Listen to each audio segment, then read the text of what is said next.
The View is live. Time's up. Grammy politics. The biggest social issues that took center stage at the awards, and how Hillary's Grammy cameo sparked an angry backlash from the White House. The Grammy's in the bag? In the bag. Trump unfiltered. I wouldn't say I'm a feminist. Will his comments work against the issues women are struggling with right now? Senator Kirsten Gillibrand is live on The View. She's revealing if she'll run against Trump in 2020, how she says he crossed the line attacking her, and how she's leading the charge against sexual misconduct in D.C. Plus, a brand new Oprah edition of View Your Deal. And Anna Navarro's back to guest co-host. Let's fire up Hot Topics with Joy Behar, Sunny Hostin, and Meghan McCain. Now, let's get things started.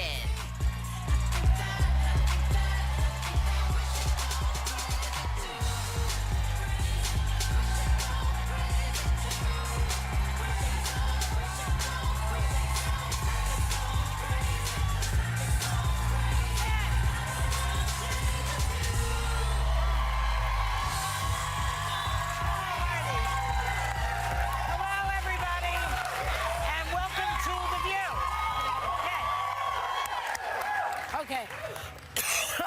Everybody's sick. Whoopi has the flu. I know. She's home, poor girl. And she's recovering. And other people, this one, Megan's got a cold. I have a cold. Too. Yeah. You've been sick with the plague. Yeah. But I don't have a fever, so it's okay. You have a fever? No, I'm fine. I rally. It's fine. Okay. Well, I'm not sick. Me either. Not yet. I do feel like I should be in a containment bubble around you. I know. It's okay. We have Purell. We're fine. So, and joining us, as you can see, as guest co-host today, welcome back Anna Navarro. So, the Grammy Awards were last night in New York, and the biggest political and social issues really took center stage. Stars made statements about violence against the black community, sexual misconduct, and immigration. Nikki Haley, the ambassador, wasn't a fan, tweeting that some of us love music without the politics thrown in, or thrown up. But you know what? I mean, she says that she doesn't like the mixture of politics and music together. But isn't that what the history of music has been, basically? I mean, if I just did like a short study, in 1964, Bob Dylan wrote "The Times They Are A-Changin'," which was the anthem for the 60s, and the Vietnam War was starting to heat up. And then in 70, Ohio, Crosby, Stills, and Nash was written after the Kent State Massacre. Look it up. It was a horrible, horrible day in American history when our guys in the military, I guess they were the National Guard, shot students at Kent State. Yeah. Oh, and Helen Reddy, I am woman, hear me roar. You could go back to the beginning of music, and all music's innately political. I mean, Johnny Cash is one of my favorite musicians ever, and his music is terribly political and addressed lots of interesting issues.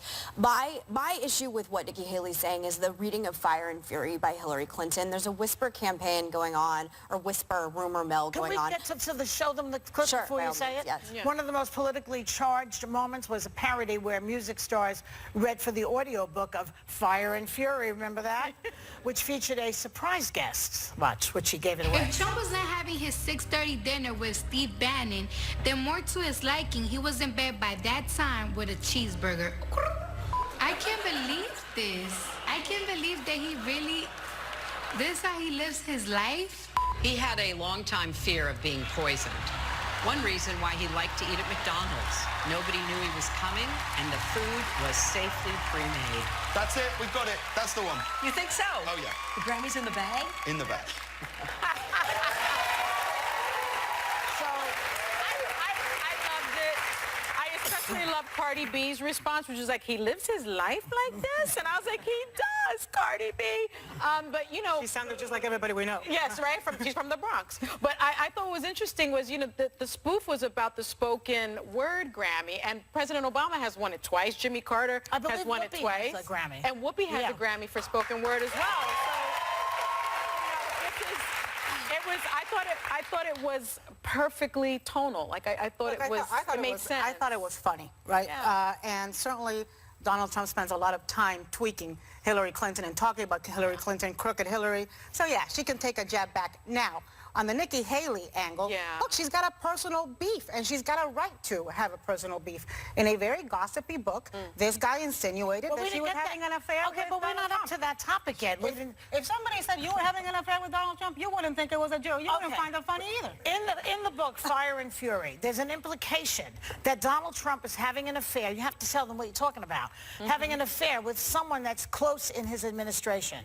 Yeah. And so now tell them People what are you just said. whispering And that Michael it's Nikki Wolf Haley. came out on Bill Maher and said that there's a member of the, I think he said administration, that he's having an affair with. And my problem with this is I want you to imagine a parallel universe where there's this gossipy book that has been proven to use off-the-record conversations, very salacious, where there's a rumor or an implication that President Obama is having an affair with Samantha Power, the former ambassador to the United Nations, that Nikki Haley took over her job. I do think people would have a bigger...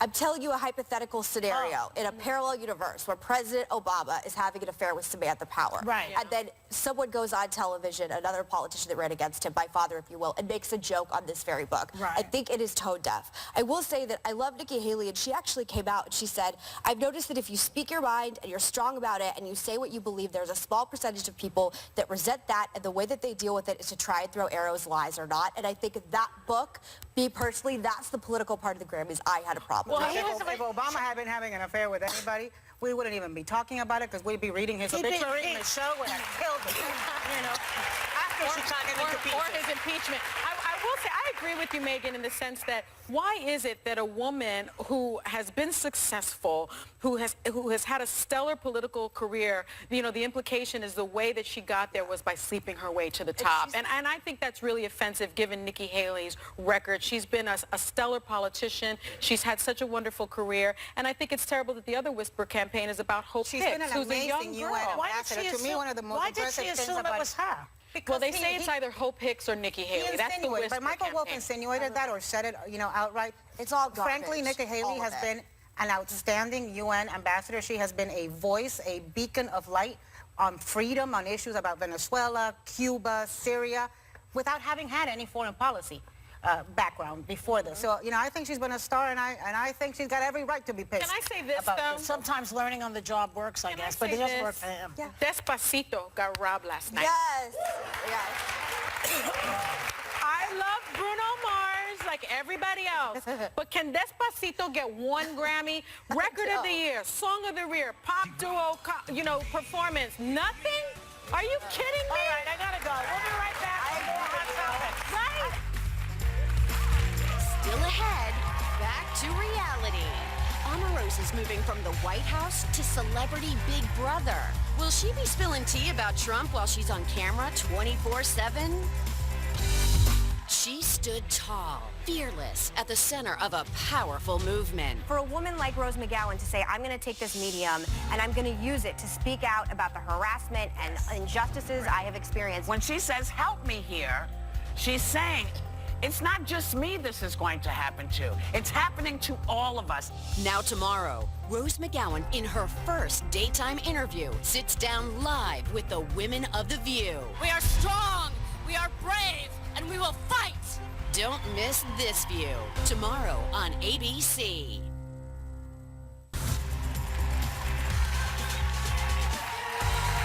Welcome back to the show. So Trump sat down for an interview with his old pal and Celebrity Apprentice champ, Piers Morgan, and he dropped this bombshell on everybody. Take a look. Do you identify as a feminist? Are you a feminist? No, I wouldn't say I'm a feminist. I mean, I think that would be maybe going too far. I'm for women, I'm for men, I'm for everyone. I think people have to go out, they have to go out and really do it, and they have to win. And that's what, and women are doing great, and I'm happy about that. Okay, the definition of feminism, the theory of the political, economic, and social equality of the sexes. Do you think he even understands what he's saying? Yeah. Does he ever? No, It would have been disingenuous had he come out and said, I'm this great feminist champion for women. I mean, the optics of that would have looked insane. Well, we don't believe in whatever he says at this point, but that would have even sounded ridiculous even more. Yeah, I mean, if you look at stuff that, you know, Gloria Steinem says, it's really about the social equality of women and economic equality and political equality. So I think most people would agree that women and men should be on the same footing in in all areas. And so, well, he thinks isn't he's everybody saying a that, feminist? though. He thinks he's saying that, but to me, it's like Black Lives Matter, where you have a people who are oppressed, and that's why you have to put the spotlight on it. Yeah. You're not going to say white lives matter. That people do that. It doesn't make any sense to me. It's like, you know what I mean? Women are in trouble in the world. Yeah. So when you need to be a feminist and put a spotlight on it because of the trouble that they're having. Yeah. You don't have to say men. They haven't Talk reached about men in equality that yet. case. And I love that you use Black Lives Matter because the bottom line is I hear people all the time saying all lives matter. Yes, Black Lives Matter doesn't mean only Black Lives Matter. It means Black Lives Matter too. And it's the same with the women's movement. You know, he got asked very specifically if he was a feminist. There's two answers to that, either yes or no. If he had said yes, we'd all be here this morning with, you know, vomiting into throw-up bags. So, you know, he did, I mean, I thought he was actually very crafty with his answer and, you know, turned it into the economic message, which is what he does with everything now. Well, he did pay Stormy Daniels $130,000. Gosh. So I guess he does. And a lot of people will argue she was underpaid. Yeah. Allegedly. You were going to say? Oh, are we moving on to the next topic? Because I won't say what I have to say. You don't want to say it? Well, I'm happy to say it. I actually don't consider myself a feminist, and it's not that I don't want equality for women and I want equal pay and I want us to be treated the same way, but it's so tied up with being pro-choice as well, to the point that in the Women's March in the original year it was done, pro-lifers were disinvited from coming. They changed that, though. They did, but there was interesting articles written by the Right to Life the Democrats for Right to Life president saying she still wasn't comfortable going. So I think when you're talking about modern feminism, for some reason, pro-life women like myself feel left out. No, and I don't I'm going to get no like claps that. in this room, but somebody in Iowa agrees with me. Yeah, no, I don't. It's interesting because I believe pro-life as I'm well. pro-life as well, but I don't feel left out at all by the movement. And in fact, I think the movement is very inclusive, and I think that you know, this notion that not only is it abortion is pro-abortion, it's also anti-male, people think, and I think that's the furthest thing from the It's got truth. different connotations. It means different things to different people. Yeah, well, that's true. We have to take another break. We have a tight show. We have an interesting politician coming up. We'll be right back. Why did Senator Kirsten Gillibrand want to keep the government shut down? Does she regret calling for her friend Al Franken to step down? And how she talked to Trump since she accused him of making a sexist smear against her. She's live on The View next.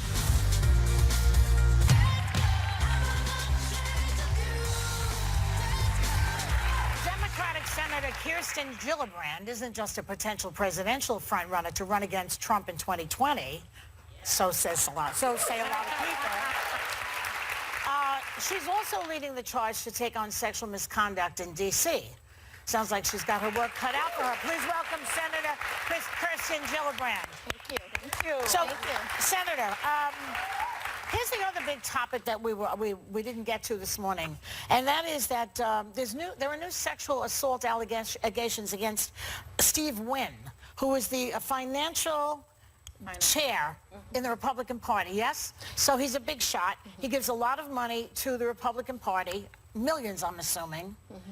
And now and he denies them, of course. They say they didn't do it.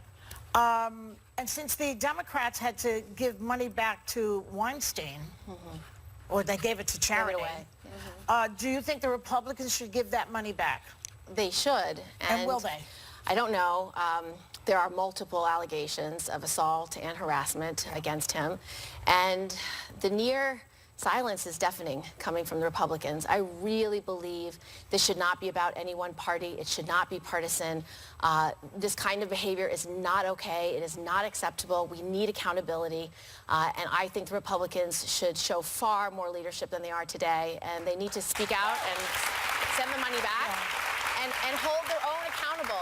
Well, he's resigning, isn't he? Yes, but again, the outcry in the other allegations of Weinstein, et cetera, never ended, coming from a political place. Yeah. And I don't think these issues should be political. And so the silence is deafening. And it's really not even a politician. He's a showbiz guy. Correct. And still. Okay, the next question, and then we'll move on to you other guys here. Because I've got a little bit of a bone to pick with you. So, she does.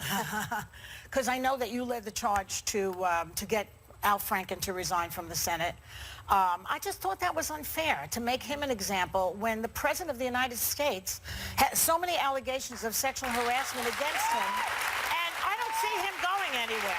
Well, when you listen to some of these Republican pundits talk about it, it's like, well, it's just an allegation. I believe it was even Jerry Falwell Jr. who was saying, well, with Trump, it's an allegation. He says he didn't do it, so he's forgiven. No, whereas he's not. Al Franken admitted it, and he got booted out. Let's talk about Trump first. He has multiple allegations, dozens of allegations, over a dozen allegations of sexual assault and sexual harassment. He should resign because of that. He should be held accountable. I've not heard that from any Republicans, and they won't hold him accountable. Okay, there you go. Start the trend. He should be held accountable, and because he's unwilling to resign, Congress should be doing hearings. Where are the hearings on all of these allegations of sexual assault and sexual harassment? He should be held accountable. What do you make of this, the Republican silence on these subjects? Again, it shouldn't be a partisan issue. We should be having a very different conversation about President Trump, and we should be holding him accountable, and we should be having hearings and giving a space and voice for these women who so bravely have come forward. But President Trump has tried to silence all of them, tried to demean them, tried to dismiss them. But why'd you push Franken out? So for me, Al Franken is a friend of mine. He did great work in the Judiciary Committee, so it was really hard and really heartbreaking. But how about a hearing? This is not. He's entitled to a hearing. That he is, but he's not entitled to my silence, Joy. And No, when you have eight allegations, 8 credible allegations, multiple women.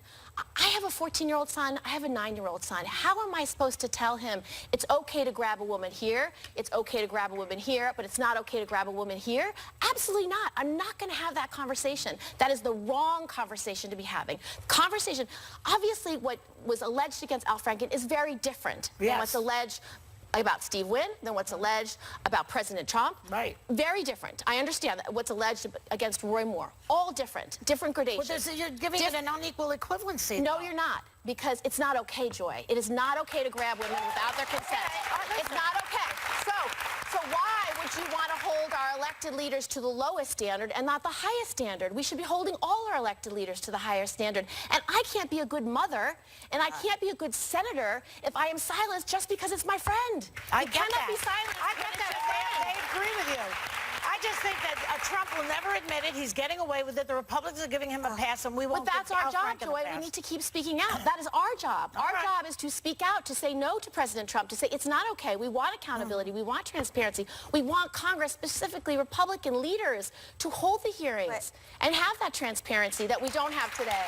I just want to move on because there's some inconvenient truths on both sides. Reportedly, Hillary Clinton is under fire for covering up for a top advisor who was accused of sexual harassment back in 2007. She docked his pay and made him seek counseling, but allowed him to stay on. And women claim his harassment continued. You are a longtime supporter of the Clintons and consider her a mentor. Do you think her response this weekend was appropriate? Well, as you know, I think these things have to be dealt with, whether you're a Democrat, whether you're a Republican. You need transparency and accountability, and no one is above criticism. But in that case, I don't know all the details. I don't know if the punishment she chose was the right punishment. But what it does bring us to talk about is this issue of workplace harassment. The fact that too many women in the workplace across all sectors, across all industries are being harassed today, and there is no accountability. And we've had this Me Too movement and moment that is so powerful because it's given space for women, no matter where you are, who you are, to speak out, to tell your story. But the real test is when we can make sure that a woman who cannot come forward because her boss isn't famous or some powerful industry leader, and she just works in an office or on a farm or in a hotel or at a restaurant, she needs to be able to come forward and speak truth to power as well. Senator, you have dedicated your political career to this fight, obviously, and that's why a lot of people were really surprised that it took you 20 years to say that Bill Clinton should have resigned over the Lewinsky scandal. So what do you say to that? I think this moment of time we're in is very different. I don't think we had the same conversation back then, the same lens. We didn't hold people accountable in the same way that this moment is demanding today. And I think all of us, or many of us, did not have that same lens, myself included. But today, we are having a very different conversation. And there is a moment in time where we can actually do the right thing or fixate on one president. Can I ask you, do you regret campaigning with him, though? It's not about any one president, and it's not about any one industry. And if we reduce it to that, we are missing the opportunity to allow women to be heard, to allow women to have accountability and transparency, and to allow women to have justice. Well, let me ask you this. You know, first of all, I so agree with you, and I commend you for saying it should not be partisan. It should not be about right and left. It should be about right and wrong. And a lot of us think that you've been verbally harassed. A lot of us think that you have been cyberbullied. You know, it seems like it was 100 years ago because so many things have happened in the last 100 days, but it was only last month that President Trump tweeted about you, lightweight Senator Kirsten Gillibrand, a total flunky for Chuck Schumer, and someone who would come to my office begging for campaign contributions not so long ago and would do anything for them, is now in the ring fighting against Trump. Very disloyal to Bill and crooked usage. Well, so when you first read that, when you first heard about that, what went through your mind? Well, I was in Bible study with a few of my Senate colleagues, and my staff was very anxiously calling me to pick up the phone, and they read me the tweet, and I thought, can we deal with this later? And they said, no, we need to deal with this now. And I said, fine. So I decided what I wanted to say, and in truth, it's just a sexist smear. And his intention was entirely to silence me, to bully me, to silence the women who had come forward just the day before to talk about what he did to them, their allegations of sexual harassment and sexual assault, and silence the millions of women who are literally marching across the globe to talk about how they disagree with him. They do not support his policies. They do not support what he's done, whether it's the attacks on the judiciary, whether it's attacks on freedom of religion with his Muslim ban, whether it's walking away from global climate change, whether in the global climate accords, whether it's bragging about the size of his nuclear button with the head of North Korea. Like, women disagree with this president. Sexual innuendo, you thought? Of course it was. And that is common. That is what you do when you want to silence a woman. You reduce her in some way. And he tried, every part of that tweet had a different sexist element to it, and it was all intended to silence me as a critic. Silence her. Okay. Senator Kirsten Gillibrand is sticking around. We'll be right back with more.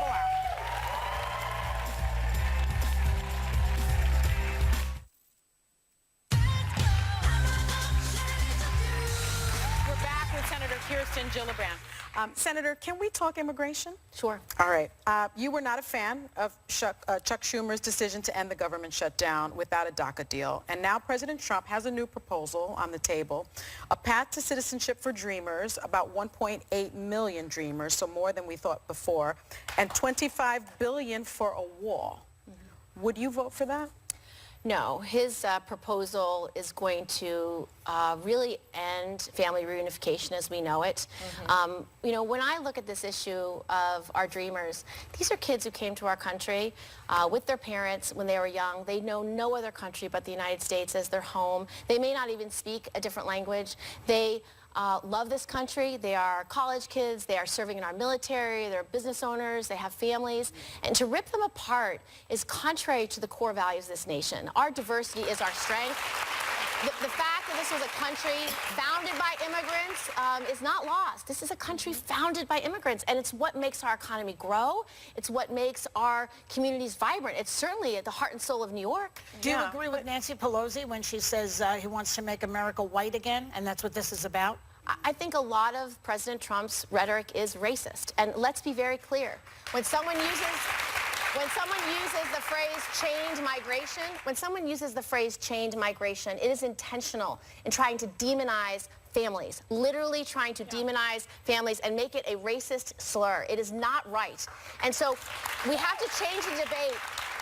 These are people, these are families, and as elected leaders, I mean, the way I look at it, I'm going to fight for your child and these children as much as I'm going to fight for my own. And that is our job as elected leaders, to fight for these kids. But how do we get to a compromise on DREAM? How do we get to yes to a deal? The best and most obvious thing, which unfortunately the majority has not allowed us to do, the Republicans have not allowed this to happen, is just an up or down vote on the DREAM Act. If we had an up or down vote today, we would pass it. Overwhelmingly, Americans support the DREAM Act. They want these kids to stay. And that is the bipartisan thing to do, which is why that is the bipartisan thing to do. It as a bargaining chip. And what about another damn law? What about another shutdown? I mean, is this issue worth another shutdown if Congress, doesn't reach a deal on this by this next deadline, which I believe is February 8th? I think we should fight for our dreamers, period. And when the Republican Party holds all levers of power, and not allow us to have an up or down vote on something that's bipartisan, that is worth fighting for. These dreamers are worth fighting for. Our children are worth fighting for. Our communities are worth fighting for. It's a moral issue. And I think it's one of the most important moral issues of our time. Who are we as a nation? Who are we? Do we care about kids or don't we? I have to ask you this because I heard that you were bringing a special guest with you to the State of the Union address. I am. I am bringing Mayor Cruz, who is the mayor of San Juan, Puerto Rico. Thank you. And she's extraordinary, and I want to make sure we don't forget about our fellow citizens in Puerto Rico. If you can imagine for a minute,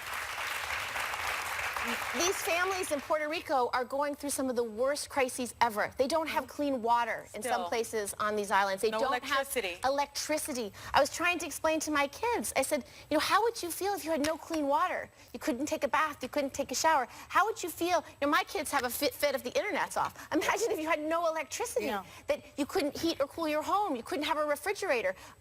How would your life be affected? And these are our fellow Americans, and we're doing nothing for them. You sound like you're running for president, are you? No. I'm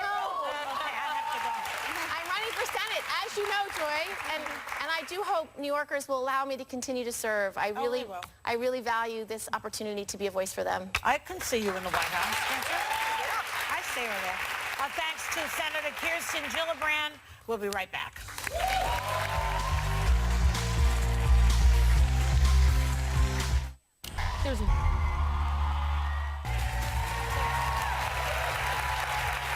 Okay, welcome back. So Omarosa, remember Omarosa? She's found a new gig after losing her job at the White House. She'll be on the new season of Celebrity Big Brother. So she went from reality TV to the White House, back to reality TV, and so will Trump. There will be microphones and cameras on her 24/7. You think she'll spill any secrets? She's going to be mic'd the whole time.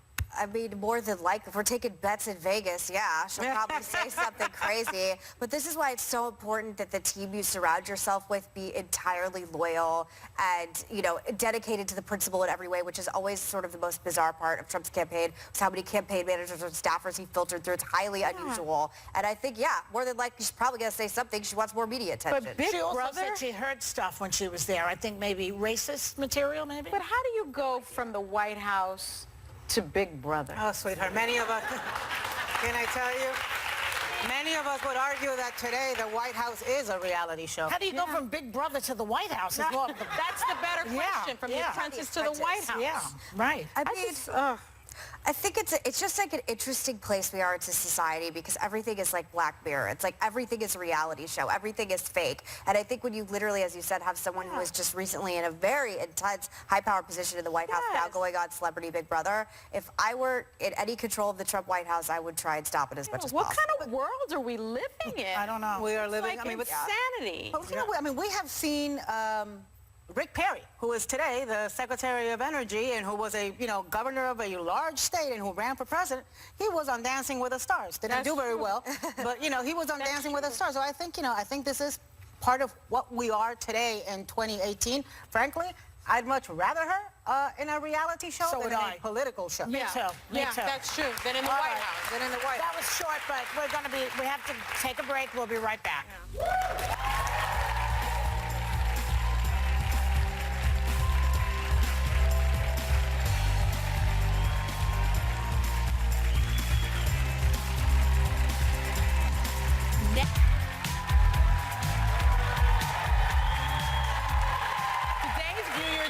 It's feeling the Oprah effect. We partner with vendors to offer at least half off her latest batch of favorite things while supplies last. Here to show them off is O Magazine's creative director, Adam Glassman. This is the first time you and I are doing this together. You know, I'm all about all things Oprah. I am so excited about this. Okay? I'm literally with one of Oprah's favorite things this year. These makeup brushes from Palin Cosmetics. She uses every day. They are perfection because they give you a flawless airbrushed look. And they You know, all those people that look airbrushed, they are micro bristles. They're amazing.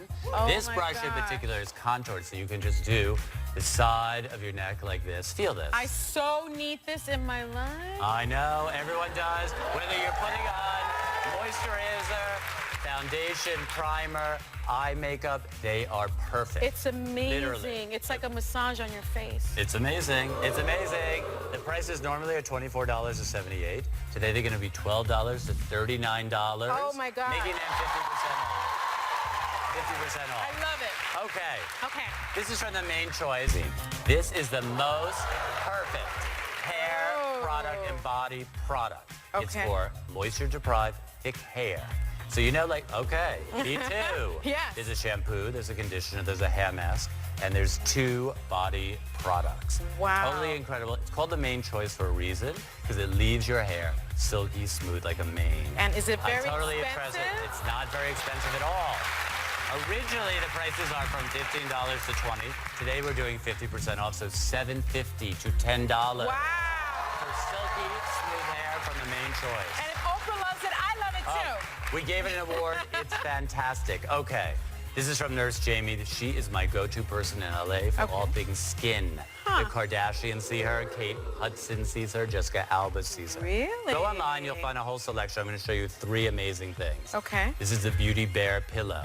Feel it, silky and soft. So I'm sleeping You sleep on it? like this, whether you're a back sleeper or a side sleeper. It minimizes lines on your face while you sleep. Oh. That's amazing.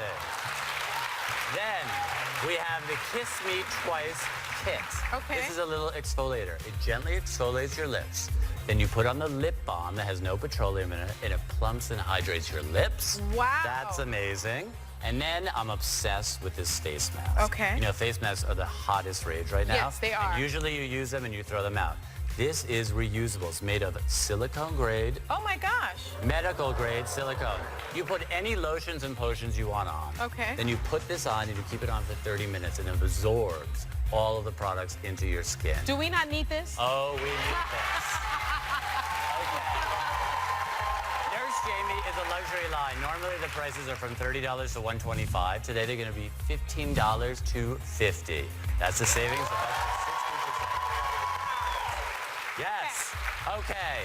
The top-selling bracelets from Alex and Ani. Yes. We love them. We love them. First time on The View, we have the family charms. So you want to buy this for all the important women in your life. Mom, grandma, I have aunt. these. Inspirational sayings. Yeah. Kindred spillet chords. These are great. Think of these. Valentine's Day is coming up. they're Mother's great. Day is coming up. Totally great. Normally they're $28 to $38. Today they're going to be $14 to $19. 50% off. You can stack them I like up. those. Okay. From my tag-alongs, this is another one of Oprah's favorite things. My favorite too. Okay, I have to tell you. Yeah. Organization and sanity. Totally great. Everything is on a neoprene base. I love this. They have a velvety feel. Oh, you can my store makeup, toiletries, earbuds, chargers. You know, like chargers you have See, in this all is these great. different places. Keep it all in once. They have even eye masks for those of us that don't sleep well. These are great. They is great. feel great. It's great for teenagers too. They're great for everyone. They're great gifts. Normally they're $10 to $28. Today they're going to be $5 to $14. 50% off. Stock up. My tag along. Okay. I have brought back the most perfect fitting You know pants. I love these. Okay, I coined them the magic pants. And they are magical. From Franny Goldie.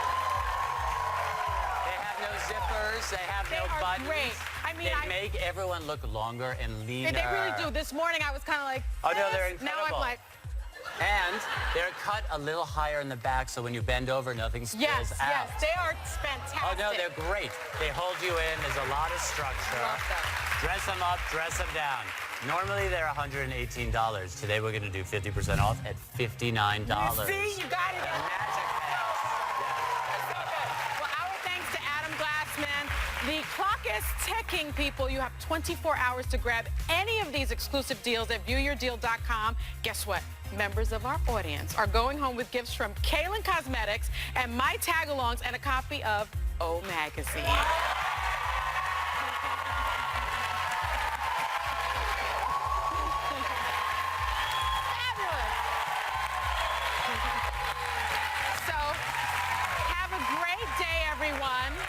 Have a great day, everyone, and take a little time to do what? Enjoy the view.